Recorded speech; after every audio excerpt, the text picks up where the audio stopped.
Nous accueillons maintenant Véronique Campan, qui est enseignante et chercheuse à l'Université de Poitiers. Elle a consacré ses recherches à une étude phénoménologique de l'écoute filmique.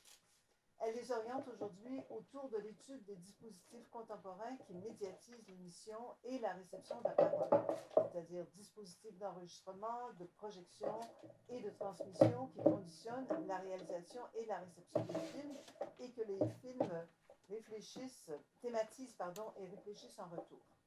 L'enjeu de ces recherches est d'essayer de mieux comprendre les transformations actuelles, techniques, pratiques, mais aussi éthiques et politiques, du geste de faire des films comme du geste d'en être spectateur. Elle est l'auteure d'un ouvrage sur l'écoute filmique, intitulé L'écoute filmique, écho du son en image, a dirigé plusieurs ouvrages collectifs, dont un consacré à la projection aux presses universitaires de Rennes en 2014, et plus récemment un autre qui interroge ce que pourrait être aujourd'hui un geste politique au cinéma. Y est en particulier étudié l'émergence des corps conducteurs au cinéma comme de la société médiatique. La communication qui va suivre sera un prolongement direct de cette réflexion.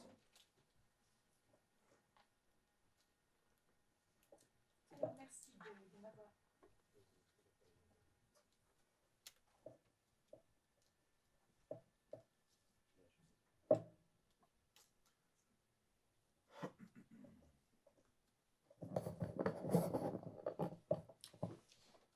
Alors, merci de m'avoir invité à parler dans ce colloque qui effectivement est tout à fait sympathique et agréable.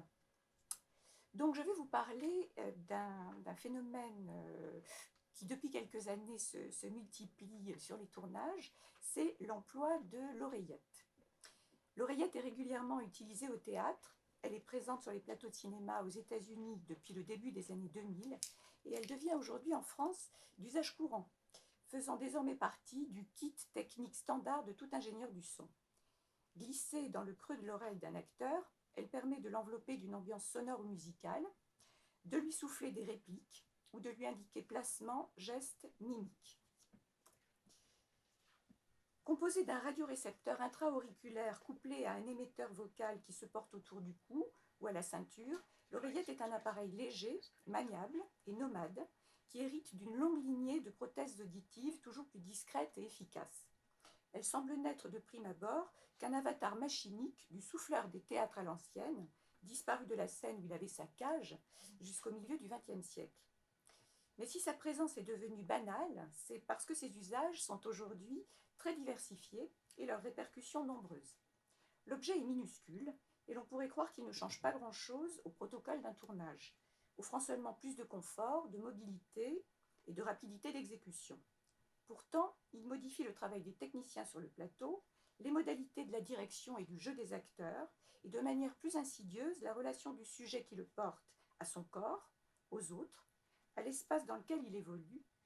Loin de n'être qu'un simple outil, il révèle de la part du réalisateur qui s'en empare des exigences précises en termes de mise en scène et de prestations actorales, mais aussi une manière singulière de penser et de faire du cinéma. Le principe diaphonique qui le fonde double la voix et divise l'écoute et se répercute à toutes les étapes de la fabrication d'un film, depuis l'écriture jusqu'à la post-production. L'oreillette ouvre l'espace d'un discord où le sujet se disloque pour faire entendre en sa voix une parole empruntée.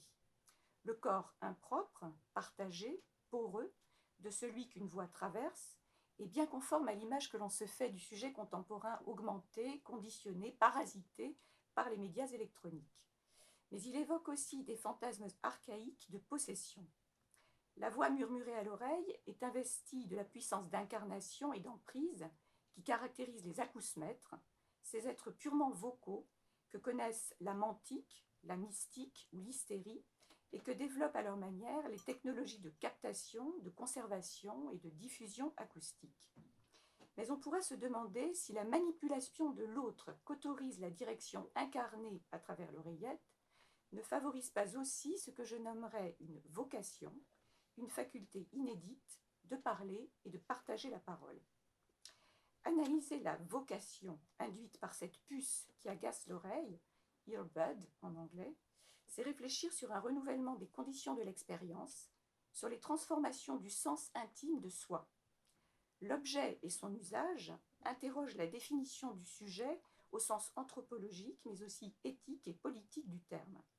Les deux films sur lesquels j'appuierai prioritairement mon étude sont Jeannette, l'enfance de Jeanne d'Arc de Bruno Dumont de 2017 et Her de Spike Jonze de 2013. Malgré leur évidente disparité, ces deux films m'ont paru complémentaires car le premier met en œuvre un dispositif invisible que le second exhibe et réfléchit. Le récepteur intra-auriculaire signe une pratique auditive contemporaine qui résulte d'une médiatisation, d'une intensification, d'une privatisation, d'une intériorisation et d'un transport de l'écoute. À travers l'oreillette passent des sons relayés ou reproduits qu'une relation indiciaire distendue rattache à leur source. Traces d'événements éloignés dans le temps ou dans l'espace, ils sont pourtant perçus avec une netteté remarquable et mettent en résonance le corps entier. L'écoute instaure entre ce qui sonne et le sujet qui l'accueille une interpénétration, voire une contagion. Et lorsque le son se fait entendre directement à l'intérieur du crâne, la résonance mutuelle est décuplée. L'oreillette permet en outre de transporter une musique ou une voix d'un lieu à un autre et de l'écouter en marchant, en travaillant, en faisant l'acteur. Les sons perçus comme les gestes, émotions, pensées, paroles de celui qui écoute en sont d'instant en instant déplacés, infléchis, réinventés. Cette pratique d'écoute instaure une dynamique relationnelle dans l'exercice de laquelle l'auditeur et son environnement, médiatique aussi bien que physique, se modèlent réciproquement. Bruno Dumont a commencé à utiliser l'oreillette sur le tournage de Petit Quinquin, la série de 4 épisodes de 52 minutes tournée pour Arte, puis diffusée en salle en 2014. Son emploi a permis d'abord d'assister Bernard Pruvot, l'acteur non professionnel qui interprétait le rôle du commandant Van der Weyden et perdait tous ses moyens devant la caméra. Très vite, Dumont et son équipe se rendent compte que diriger les acteurs inexpérimentés à l'oreillette permet de gagner du temps, de réduire le nombre de prises et d'affecter l'élocution, comme les gestes, d'un effet retard qui en accroît le comique ou l'étrangeté. Tous les acteurs seront dès lors affublés d'une oreillette. Sur le tournage du film suivant, Maloute, puis sur celui de Jeannette et tout récemment sur celui de la seconde saison de Petit Quinquin, le recours au récepteur intra-auriculaire devient systématique. Et un comédien professionnel tel que Fabrice Lucchini souhaitera lui aussi en être équipé pour se trouver à égalité avec ses partenaires de jeu. Après plusieurs années de bricolage acrobatique, Philippe Lecoeur, qui est ingénieur du son attitré du cinéaste depuis 2002, a dû s'assurer l'aide d'un assistant qui se consacre exclusivement à la gestion des oreillettes, à leur maintenance, leur installation, leur fonctionnement. Le réalisateur tantôt se réserve le rôle de souffleur et dispense directement aux acteurs les phrases à prononcer ou les directives à exécuter, tantôt délègue à une ou plusieurs répétitrices la charge d'assister les comédiens, de leur faire entendre la musique et les indications de diction et de chorégraphie qui guideront leur phrasé ou leur mouvement. Il s'agit donc d'un dispositif à la mise en œuvre lourde et aux conséquences indéniables, dont le spectateur perçoit les effets sans pourtant voir ni entendre le processus de transmission des voix. L'attention de l'acteur est divisée entre écoute secrète du souffleur et attention portée à ses partenaires, ainsi qu'à l'équipe technique, ce qui provoque de curieux déphasages entre les comédiens et ouvre des failles dans le tissu fictionnel. Il n'est pas rare, témoigne Philippe Lecoeur, qu'un comédien répète tout haut une consigne de jeu telle que « lève la tête » ou « parle plus fort » au lieu de l'exécuter, mêlant en quelque sorte le texte des didascalies à celui des répliques. Il faut alors faire une nouvelle prise de la scène. Le dispositif répond à plusieurs besoins. Il facilite la restitution orale du texte, des répliques, et marque une évolution sensible dans la direction d'acteur de Bruno Dumont, qui ménageait jusque-là une part d'improvisation au tournage, laissant les acteurs non professionnels jouer une situation avec leurs propres mots. C'est d'abord le genre des films où elle s'impose qui justifie, selon le cinéaste, le recours à l'oreillette. Dans Petit Quinquin ou Maloute, les acteurs doivent se plier au rythme exigeant de scènes à vocation comique. Répliques et gestes sont orchestrés avec précision. Chaque indication doit être suivie à la lettre. Jeannette est quant à lui un film musical, tourné selon la volonté expresse de Dumont en son direct. Il est indispensable que les comédiens entendent à travers une oreillette la musique préenregistrée sur laquelle ils doivent chanter ou danser. En cela, le réalisateur se réclame des Straume, qui ont naguère employé le même procédé sur le tournage de Moïse et Aaron. Je ferai l'hypothèse que l'emploi de ce dispositif n'est pas un reniement, ni une simple exigence pratique, mais permet au cinéaste de donner plus de portée à ses principes personnels de mise en scène. Le dispositif à l'oreillette suppose un mode opératoire précis. Le son est dissocié de sa source et transmis à distance. Il n'est audible que pour celui qui a glissé l'appareil en lui à l'intérieur de son conduit auditif. L'émetteur est hors cadre et le récepteur miniature, parfaitement ajusté, tend à se faire oublier pour celui qui le porte comme pour ceux qui l'observent. Le port de l'oreillette instaure une relation paradoxale entre le locuteur et celui qui l'écoute, comme entre ce dernier et ses spectateurs. Il prolonge mais transforme la ventriloquie propre au dispositif filmique. La voix est séparée de sa source, sans pour autant s'ancrer à un corps second. L'acteur porte avec lui une voix qui affecte ses pas, ses gestes, sans prétendre appartenir au personnage qu'il incarne. Il ne s'agit donc ni d'une greffe, ni d'un transfert vocal, mais bien d'un effet inédit de diaphonie, une voix venant en doubler secrètement une autre, pour produire un discours indirect libre, où se partagent voix qui dicte et voix qui répète. La parole soufflée ne se substitue pas à celle du comédien. Elle la précède, la sculpte, la rythme, mais cette voix façonnée est seule audible. Pourtant, le spectateur ne peut ignorer les subtiles aberrations comportementales que suscite un tel dispositif. Il suffit pour s'en convaincre de voir le personnage appareillé de Théodore. Alors je passe le passage sans le son parce que sinon je vais avoir un carton rouge. Donc il suffit pour s'en convaincre de voir le personnage appareillé de Théodore dans le film de Spike Jonze parler tout seul, évoluer dans sa bulle ou se laisser guider par la voix dans l'oreillette, comme le montre l'extrait que je vous passe ici. Alors le téléphone, c'est en fait l'œil du personnage, de l'assistant personnel qui parle à l'oreille du personnage incarné par Joaquin Phoenix ici. Le locuteur dissimulé derrière l'oreillette, quant à lui, parle à la dérobée au travers d'un corps qui n'est pas le sien, sans pour autant parler à sa place, et fait aussi l'expérience d'une dissociation intime. Il s'écoute parler depuis une autre voix, ses prescriptions s'accomplissent, ses mots se font entendre, mais lui sont devenus étrangers. Le dispositif semble avaliser l'emprise de celui qui dirige, mais lui confère une paradoxale présence, sans cesse réaffirmée, quoique toujours effacée. De toute évidence, l'usage de l'oreillette engage une reconfiguration de l'expérience que je vais à présent m'efforcer d'analyser. L'effet cumulé de l'acousmatisation de la voix et de son étroit assujettissement au corps de l'auditeur ravive d'anciennes croyances animistes. Transmise par l'oreillette, la voix exerce une emprise qui n'est pas sans évoquer la voix divine qui parle à travers l'oracle, la voix spirite qui traverse le corps du médium, la voix pulsionnelle qui passe outre le contrôle de la raison, la voix du ventriloque qui anime une poupée. La sensibilité de plus en plus fine des micros permet de faire entendre non seulement les mots prononcés, mais aussi le souffle, le grain, tous les éléments paraverbaux qui constituent le corps vocalique, et la voix relayée s'affirme plus que jamais comme manifestation d'une présence invisible. Introjectée par l'oreillette, elle met l'intégralité du corps en vibration.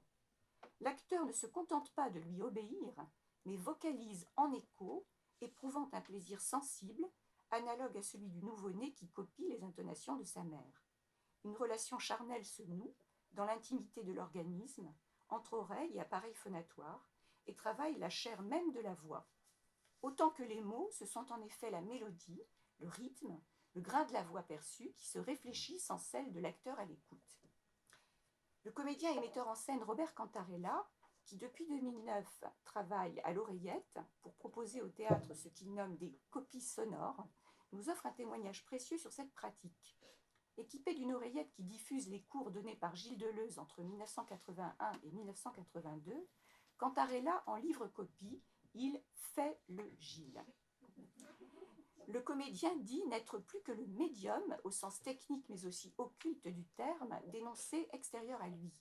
Il se laisse traverser par le son et répercute le souffle de l'autre, appère sa voix à celle de Deleuze. Il y a, constate-t-il, un véritable plaisir d'acteur dans cette rencontre, mais qui passe par un travail de dépossession, de désincarnation. L'acteur n'est plus que le passeur, le vecteur, comme un tuyau, un tube, dit-il, traversé par de la parole. Au bout de quelques minutes de répétition, Cantarella entre dans une sorte d'état second, une forme de transe, dans laquelle il fait, dit-il, l'épreuve sensuelle de sentir passer à travers lui le corps d'un autre. Toutefois, le dispositif théâtral qui régit la prestation suffit pour témoigner qu'il s'agit bien de faire le Gilles et non de se confondre avec lui. Cantarella ne fait pas un cours comme le ferait Deleuze. Il n'interprète pas la parole deleuzienne, mais présente sa propre expérience d'un devenir Deleuze.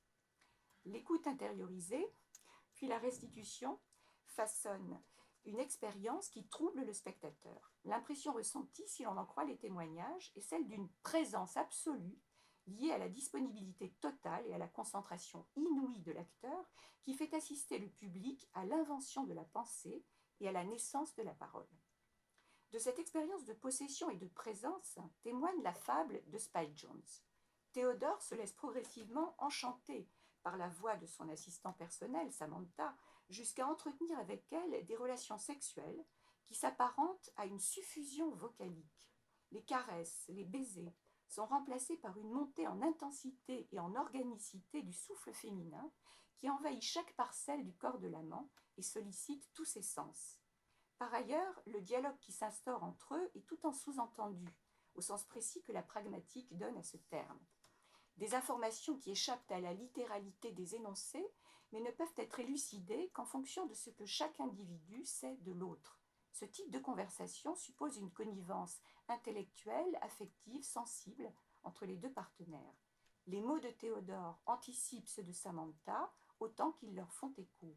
Les paroles de Samantha précèdent les désirs que Théodore n'a plus besoin d'exprimer. À deux, ils composent un être en devenir. L'invagination de la voix, l'intériorisation de l'écoute se double d'un décentrement et d'une dispersion de l'adresse. Théodore se parle autant qu'il lui parle, se fait entendre de nous comme de ceux qu'il croise, sans s'adresser à aucun. Le dispositif téléphonique et la relation interpersonnelle qu'il suppose, comme le dispositif du dictaphone et la relation unilatérale qu'il met en jeu, sont également subvertis par le dispositif de l'oreillette, qui emprunte pourtant certains de leurs traits. Ce ne sont plus deux individus qui se parlent et s'écoutent, ni un locuteur qui s'enregistre lui-même. Samantha, pur être vocal, possède certaines caractéristiques sonores, intensité, dynamique, modulation rythmique, dont la corporalité s'affirme au travers des effets sensibles produits sur celui qui l'écoute. L'interlocution instaurée entre une personne et la voix de synthèse qui l'habite est un processus de transformation mutuelle qui s'enracine dans et se répercute sur leur environnement. Le dispositif de l'oreillette est un exemple de ce que Richard Grazin, qui a été cité hier, nomme une forme de médiation radicale et qui définit ainsi, je traduis, on considère d'ordinaire qu'un phénomène de médiation intervient entre deux sujets ou deux entités préexistantes. La médiation radicale est un processus d'interaction dynamique dont émergent sujets et objets du sein du milieu dont ensemble ils participent.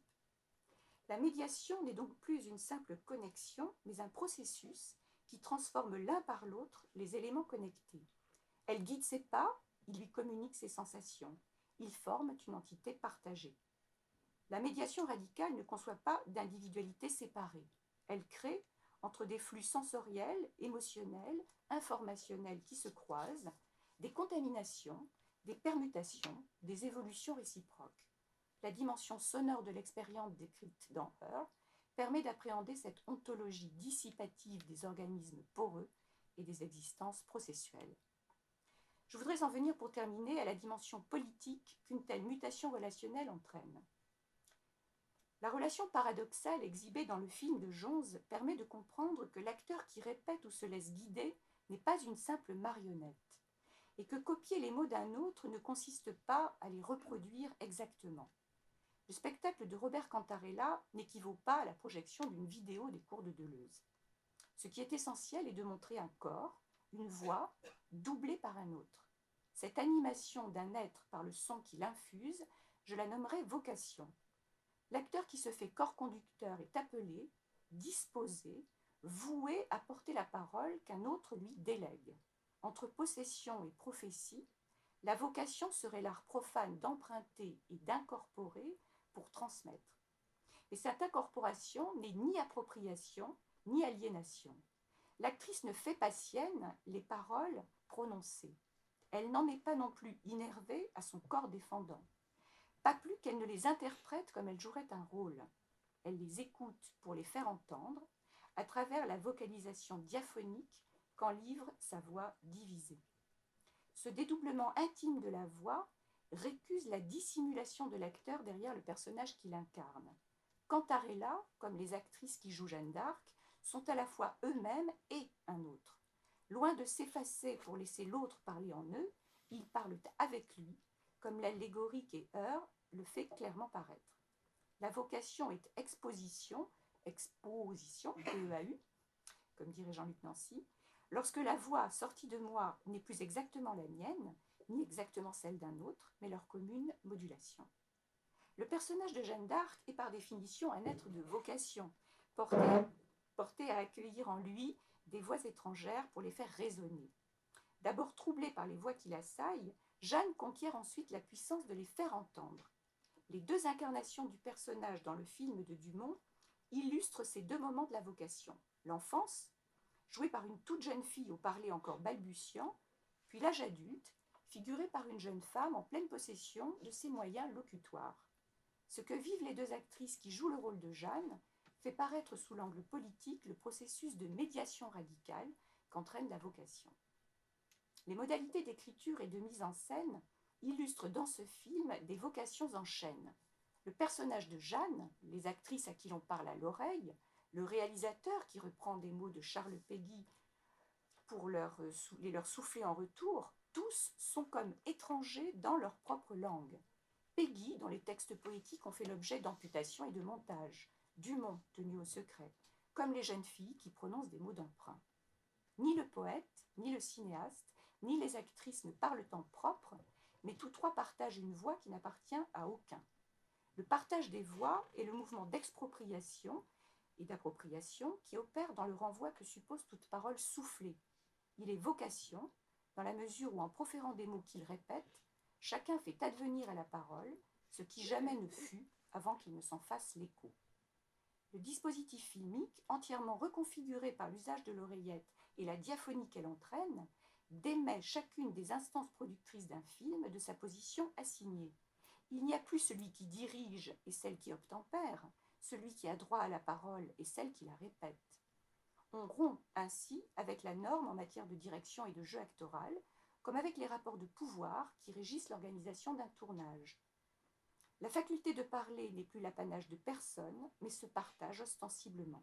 Chacun se glisse dans la voix de l'autre, se laisse déporter par elle, mais aussi insinue dans la langue de l'autre ses propres inflexions pour l'emporter ailleurs. La mise en scène rend visible et audible pour les spectateurs, à travers l'instauration d'un théâtre secret au sein même de la scène énonciative, ce partage des voix. Je vous montre un très court extrait.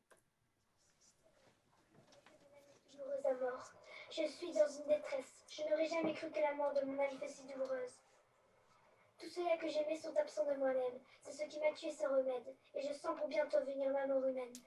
Oh, qui vienne plus tôt, mon Dieu, ma mort humaine. Oh mon Dieu, j'ai pitié de notre vie humaine, où ceux que nous aimons sont à jamais absents. Enfants, ayez pitié de la perdition. Enfants, ayez pitié de la vie infernale, où les damnés maudits, où les damnés perdus ont la pire souffrance, que Dieu même est absent de leur éternité.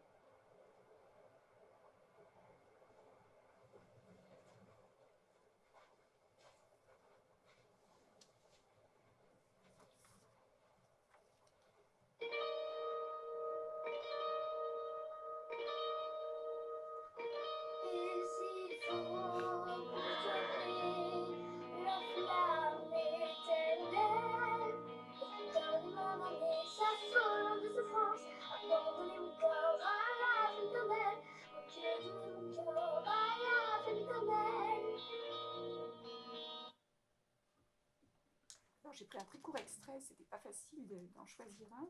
Dans cette séquence, Jeanne rencontre l'un des personnages qui l'aide à trouver sa vocation. Et ce personnage s'appelle Madame Gervaise et il est incarné dans le film par deux sœurs jumelles, comme vous venez de le voir. Alors, en 2006, Bruno Dumont, interrogé au sujet de sa manière de diriger les acteurs, disait rechercher avant tout le naturel.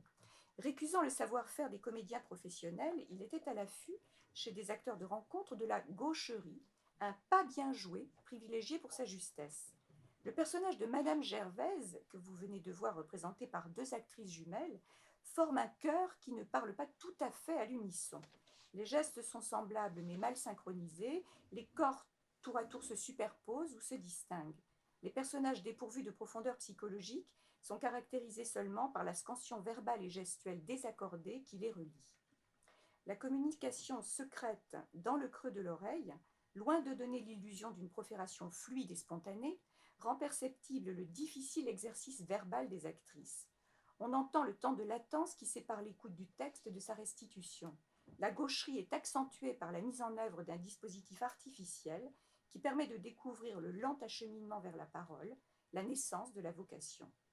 Il ne faut pas voir dans ce jeu de déconstruction une façon de stigmatiser la maladresse d'acteurs non professionnels, ni la volonté de récuser la culture savante que symboliserait le texte de Peggy en lui imposant la blessure d'un accent populaire.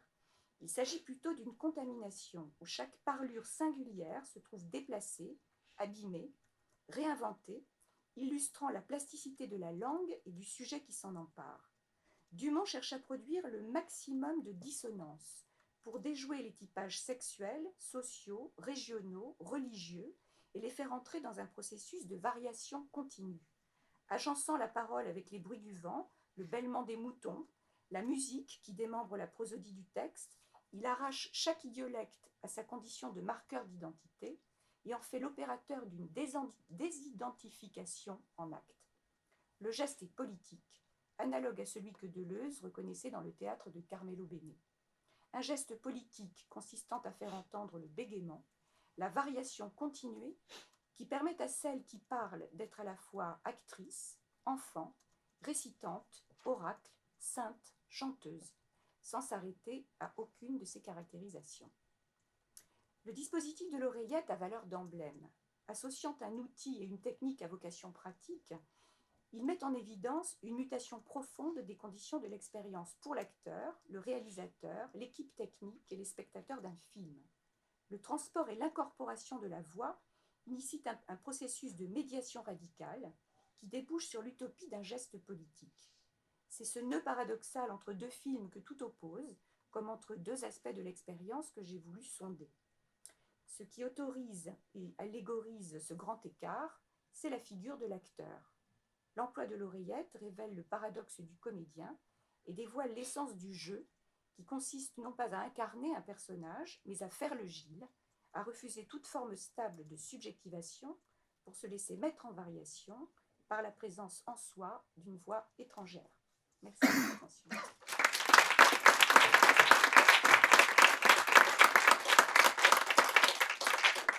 Merci beaucoup, Madame Chanton. Deux interventions donc qui dialoguent d'une certaine façon, puisque la première parle d'un dispositif qui s'expose, qui se montre dans une situation de réflexivité, alors que la deuxième nous parle d'une incorporation, d'une façon de cacher presque le dispositif dans le corps de l'acteur. En fait, c'est comme ça que ça m'est apparu. J'aimerais vous entendre. Je pense qu'on peut prendre 20 minutes, un bon 20 minutes. Donc, si vous avez des questions à poser, j'inviterai M. Danilou à venir en avant. Et en plus, Godard était un grand utilisateur de l'oreillette. Alors, est-ce que...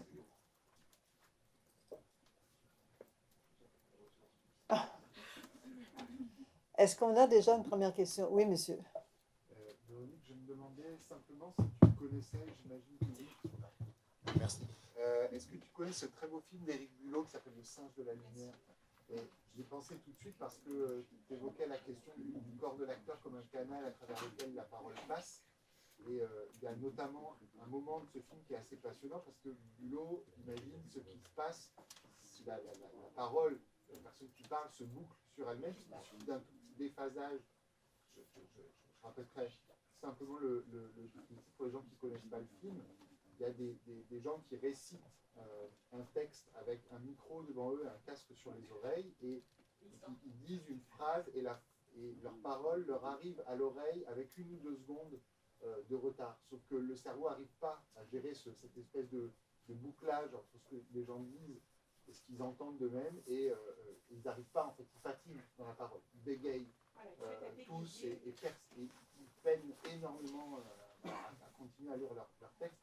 Du point de vue du rapport à la machine, je trouve ça extrêmement intéressant, la manière dont tout se délite dès lors que le corps de l'acteur est plus simplement traversé par une parole, mais où il y a ce léger moment de mise en boucle.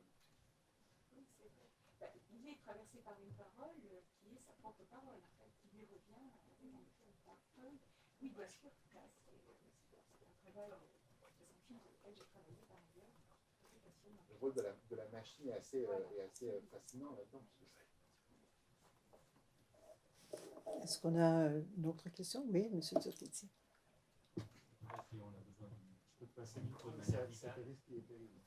Il arrive. Voilà. Oui, merci. Effectivement, les choses se croisent aussi sur les questions politiques. Alors, moi, j'étais juste surpris. Cette question de l'oreillette, évidemment, elle m'intéresse beaucoup aussi pour Moïse et Aaron. Là, c'est la question de la musique. Et là, effectivement, les échos trop bien sont assez forts. Oui, absolument. Moi, je vais être plus prosaïque, si je peux dire, dans l'exemple que je voulais donner, c'est que pour moi, en fait, dans mon imaginaire, l'oreillette, c'est la police, quoi. C'est-à-dire, c'est les séries policières où, effectivement, on met l'oreillette quand on joue le jeu d'être le trafiquant de drogue, et en fait, c'est les ordres qui passent par l'oreille. Et donc, dans cette dimension politique, pour moi, c'est vraiment... dans l'oreillette, pour la direction d'acteur, il y a vraiment une dimension de prise de contrôle du corps de l'acteur qui est très, très forte, où on mène l'acteur par le bout de l'oreille, si je puis dire. Et donc, il n'y a pas de paix laissée, c'est-à-dire qu'au moment, dans le système strobien, disons, on sait que ils sont extrêmement contraints, mais au moment où où la caméra part, il y a une liberté. Donc là, il n'y a plus ce temps. Alors, je voulais vous entendre sur la dimension politique, peut-être en rapport avec cette idée-là.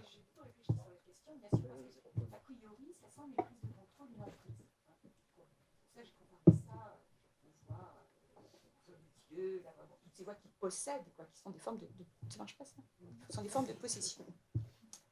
Mais en réfléchissant et en lisant les entretiens donnés par Dumont, etc., il y a vraiment un travail chez Dumont qui fait qu'on ne peut pas s'en tenir à cela.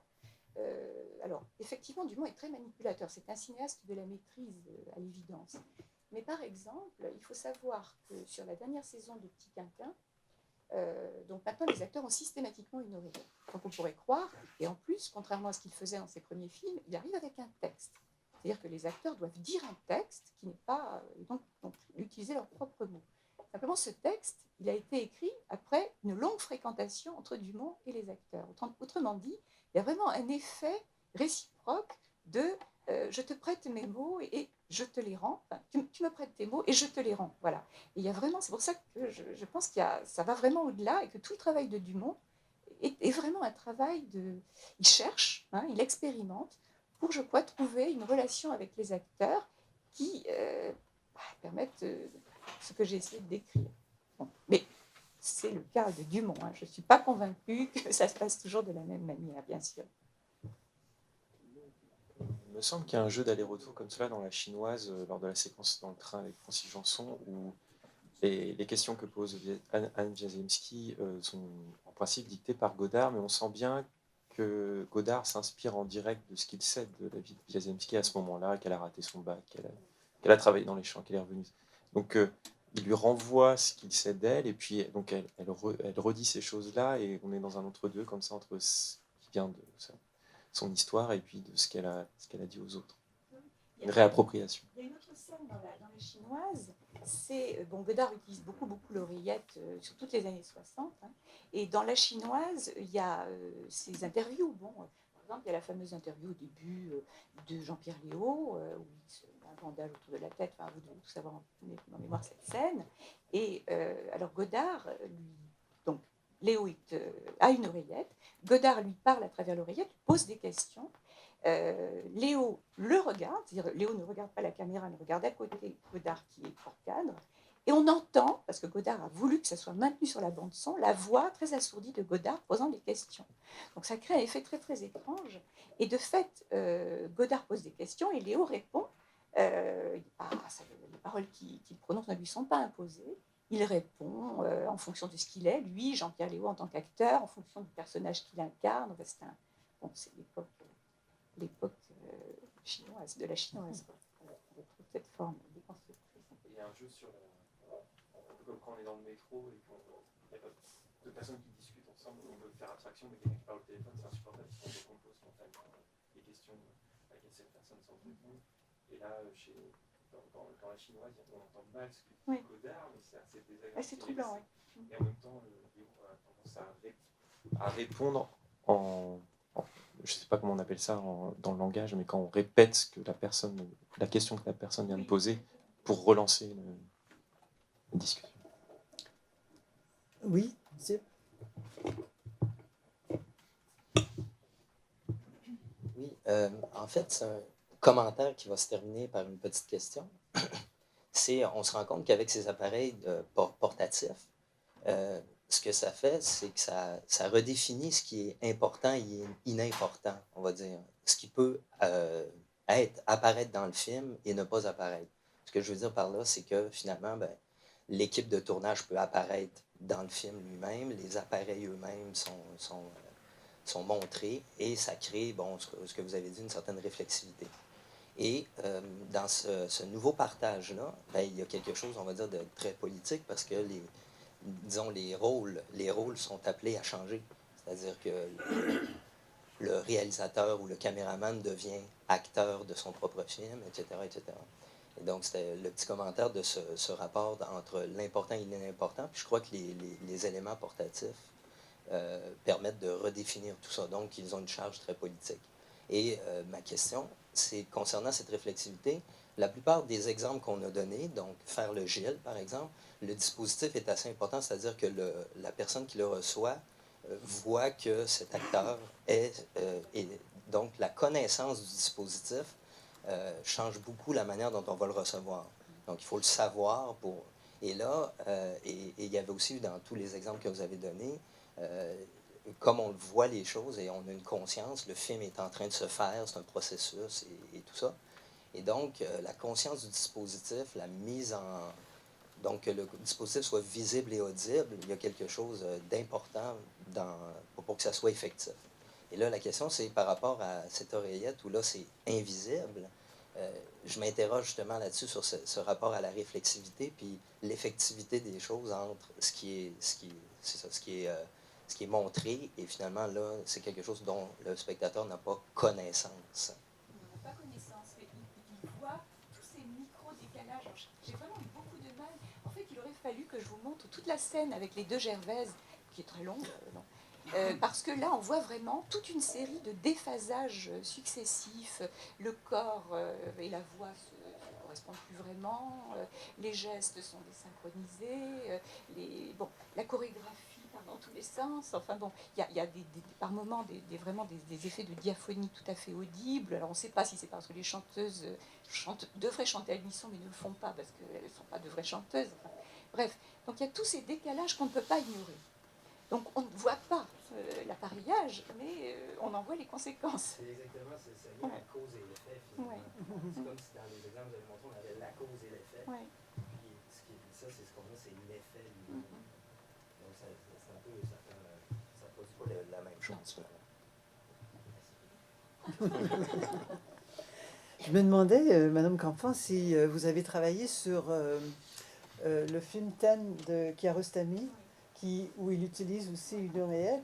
Et pour ce que j'en ai lu, il disait que c'était une façon d'éloigner l'équipe technique, d'éloigner le réalisateur et de laisser les deux comédiens, qui sont des non-comédiens pour ce que je sache, dans la voiture sans interférence. Alors, comment vous reliez cette... Alors, il se trouve que dans le thème, il est sur la banquette arrière du carrousel. Ah oui, Elles ont l'oreillette, mais il est sur la banquette ah, ça, arrière. je n'avais pas compris si, ça. si, c'est tout à fait important. Et donc, il y a tout un travail sur l'espace qui se joue dans ces séquences. Et en fait, bien sûr, ils ne leur dictent pas les paroles, hein, à aucun moment. Elles parlent avec leurs propres mots, mais bon, ils orientent leur façon de parler, leur suggèrent, voilà.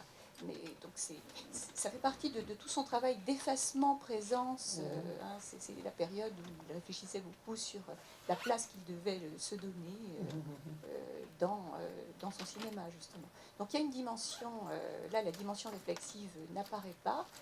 Et puis il y a une chose aussi importante, hein, c'est que la conductrice, donc c'est un film très subversif, hein, puisqu'il consiste à montrer des femmes, presque exclusivement des femmes, bon, de très près, dans une vision rapprochée, dans une société où la situation de la femme est loin d'être aussi libre que dans les nôtres.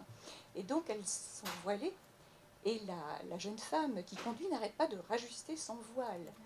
Or, elle rajuste son voile parce qu'il faut qu'elle planque l'oreillette. Voilà. Et donc il y a tout ce jeu aussi, qu'est-ce qu'elle va faire, est-ce qu'elle va enlever son voile, voilà. Ouais. Donc il a joué aussi pas mal de ça. Oui.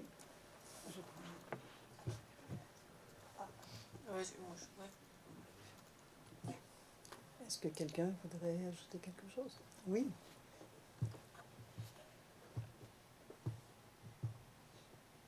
Oui, je trouve effectivement les deux communications du coup se complètent d'une manière assez intéressante et effectivement c'est cette question de l'utilisation de la technique de manière à faire rentrer finalement le filmé dans le processus de filmage, donc évidemment dans Chronique d'un été, l'idée que la personne qui est filmée participe au film puisse être intégrée. Moi je me demandais s'il fallait pas du coup d'une certaine manière, cette question de l'oreillette, pour en revenir à celle-là, enfin, je pense qu'il y avait quand même deux éléments. C'est-à-dire, il y a l'idée du souffleur qui vient donner les mots, donc, mais il y a aussi l'idée du contrôle quand même. Je trouve qu'on peut, enfin, en tout cas, moi, je trouve que on peut pas. On est obligé de se poser une question. Alors, je sais pas, je trouve le mot politique est peut-être un peu complexe, mais en tout cas, au niveau éthique, moi j'avoue que sur ces derniers films de Dumont, je me suis retrouvé à me poser la question sur la question de la didascalie, en fait. C'est-à-dire qu'il y a l'idée d'une technique qui ne sert à aucun moment à un feedback, ou à une idée de circulation, finalement, du pouvoir entre les acteurs et le filmeur. Il y a quand même une idée d'arriver à obtenir des choses de l'acteur par une forme de surprise. Je trouve que ça pose quand même une question éthique qui est assez incontournable, qui est au-delà de la question de la circulation des mots, qui est une manière que je trouve extrêmement intéressante de travailler chez Dumont, cette idée de bien connaître les acteurs. Je trouve que là, en fait, il y a quand même une étape qui moi, en tout cas, m'avait posé une question. Je voulais savoir, voilà, votre point de vue. Vous avez l'impression qu'il manipule davantage? Je sais pas, j'aurais pas employé le mot manipuler, mais je trouve qu'en tout cas, par exemple, en fait, ça me fait penser à un parallèle par rapport au moment où sont arrivés les retours vidéo. Il y avait l'idée d'une distinction sur la question de la surveillance. C'est-à-dire, est-ce que le retour vidéo est fait pour surveiller le cadre ou est-ce qu'il est fait pour permettre alors c'est toujours la question du mot contrôle, surveiller, visionner, enfin voilà tous ces mots. Donc là, je ne sais pas si manipuler, en fait, c'est un mot que j'utiliserais parce que ça voudrait dire que je suppose que ces gens sont manipulables. Donc ça, je ne sais pas si j'irai jusqu'à dire ça, mais en tout cas, il y a un rapport de force qui est déséquilibré du coup. C'est-à-dire qu'il y a quand même une équipe, il y a la caméra, il y a l'équipement son, et là, ça va jusqu'à l'intérieur en fait du corps. Enfin, je me rends compte que je parle trop. Je voulais répondre, excusez-moi. Oui, bien sûr, il y a ça, c'est certain, mais en même temps, en fait, c'est très compliqué. Hein. Je ne vais pas entrer dans les détails. Bon, il se trouve que ces jeunes filles ont appris le texte pendant des mois. Répéter. Bon. Et qu'il les a laissés dire le texte à leur manière. Donc ensuite, sur le tournage, il est là en support, enfin, ou la répétitrice, bon, en support, si jamais il y a un trou de mémoire, bon, ça c'est certain. Et puis, par ailleurs, il donne des indications, mais il n'est pas, vous voyez, il n'est pas en train de guider absolument la manière de faire de l'actrice. D'ailleurs, ça se voit. On voit qu'elle reste ce qu'elle est, c'est-à-dire une enfant. Elle n'est pas entièrement téléguidée. Je n'ai pas la réponse, mais c'est vrai que c'est compliqué, hein, je suis d'accord, c'est une manière de faire qui est très particulière. Alors après, il me semble quand même qu'il y a tout ce travail préalable d'imprégnation réciproque de l'un par l'autre qui peut justifier la lecture politique que j'en ai faite. Mais bon, j'ai bien conscience que c'est contestable. Juste une précision, si je me permets, ou une remarque rapide. Ça relativise considérablement l'improvisation chez Dumont. C'est-à-dire qu'il y a... Il n'y a plus d'improvisation. Il n'y en a jamais eu, à mon avis. Je pense Si, qu'il n'y a si, jamais eu de réelle improvisation. C'est-à-dire, pour l'improvisation, il faut qu'il y ait conscience d'improviser. C'est-à-dire qu'une improvisation nécessite un projet conscient de celui qui improvise. En tout cas, c'est mon avis. Et dans le cas de Dumont, ça ressemble beaucoup plus, à mon avis, effectivement, et là, moi, je dirais le mot de manipulation qu'improvisation.